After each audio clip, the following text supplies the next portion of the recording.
आणि महाराष्ट्राचे माजी राज्यपाल आणि उत्तराखंडचे माजी मुख्यमंत्री भगतसिंग कोश्यारी यांना नुकताच पद्म पुरस्कार जाहीर झाला आणि यावरून विरोधकांनी एकच रान उठवले। जाणून घेऊयात भगतसिंग कोश्यारी आणि वादाच्या मालिकांविषयी ग्राफिक्सच्या माध्यमातून। महाराष्ट्रामध्ये सत्ता बदल झाला तेव्हा भगतसिंग कोश्यारी हे राज्यपाल होते। महाविकास आघाडी सरकारने विधान परिषदेच्या 12 आमदारांच्या नावांची शिफारस केली होती, पण या शिफारशीच्या फाईलवर भगतसिंग कोश्यारी यांनी सहीच केली नव्हती, त्यामुळे विधान परिषदेवर 12 आमदार नियुक्त करता आले नव्हते। 2020 ते 21 या कालावधीमध्ये 12 आमदारांच्या नियुक्तीच्या वादावरून राज्य सरकार आणि राज्यपाल यांच्यामध्ये मोठा संघर्ष पाहायला मिळाला। मग 2022 मध्ये छत्रपती शिवाजी महाराज यांच्या गुरूंचा वाद भगतसिंग कोश्यारी यांनी ओढवून घेतला। समर्थ रामदास हे शिवाजी महाराजांचे गुरु असल्याचे विधान भगतसिंग कोश्यारी यांनी केले। कोश्यारींच्या या विधानावरून राज्यभरामध्ये वादंग उठला।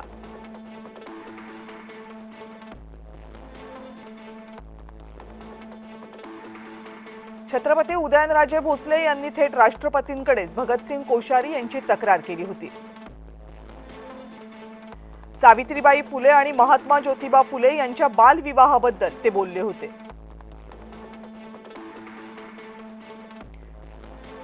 मार्च 2022 मध्ये लग्नानंतर तो मुलगा आणि मुलगी काय विचार करत असतील असे एक विधान त्यांनी केलं होतं।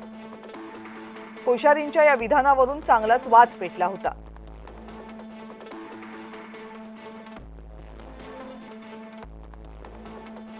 जुलै 2022 मध्ये मराठी माणसांबद्दल आक्षेपार्ह विधान केलं होतं। मुंबई आणि ठाण्यातून गुजराती आणि राजस्थानी लोकांना काढून टाकलं तर मुंबई आर्थिक राजधानी राहणार नाही असं वादग्रस्त विधान कोश्यारींनी केलं होतं। या विधानामुळे मराठी माणसांचा अपमान झाल्याची टीका सगळ्या पक्षांनी केली होती।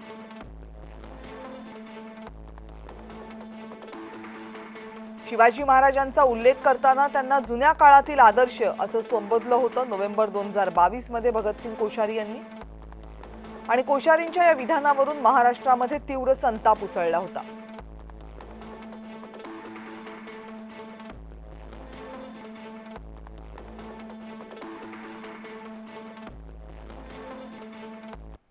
आणि तुम्हाला असा सन्मान मिळू शकत नाही, तुमची लायकी नाही। कोश्यारी हे संघाचं आणि देशाचं काम करत होते। राऊतांनी भगतसिंग कोश्यारी यांच्यावर केलेल्या टीकेला नवनीत राणांकडून प्रत्युत्तर दिले गेले। संजय राऊत ज्या पद्धतीने बोलतात आहे हे पुरस्कार संविधान अनुसार हे पुरस्कार त्यांना भेटलेला आहे, तर संजय राऊतनी थोडासा बकबक करणं कमी करावं आणि जे सम्मान या देशाच्या पातळीवर ज्यांना भेटते त्याचा सम्मान सुद्धा आपण केला पाहिजे। तुम्हाला तर काही भेटणार नाहीये आणि तुम्ही त्या लायकीचीही नाहीये आणि तुम्ही कोश्यारी साहेबांबद्दल बोलता। ते संघाचे कार्यकर्ता देशाप्रती काम करत होते, त्यांचं डेडिकेशन त्यांचं योगदान या देशाप्रती आणि प्रत्येक ठिकाणी जिथे जिथे त्यांनी काम केलं ते योग्य आहे, म्हणून आमच्या देशाचे हा पुरस्कार त्यांना भेटलेला आहे। तर मला वाटतं संजय राऊतने आपली बकबक थोडीशी बंद करून द्यावं।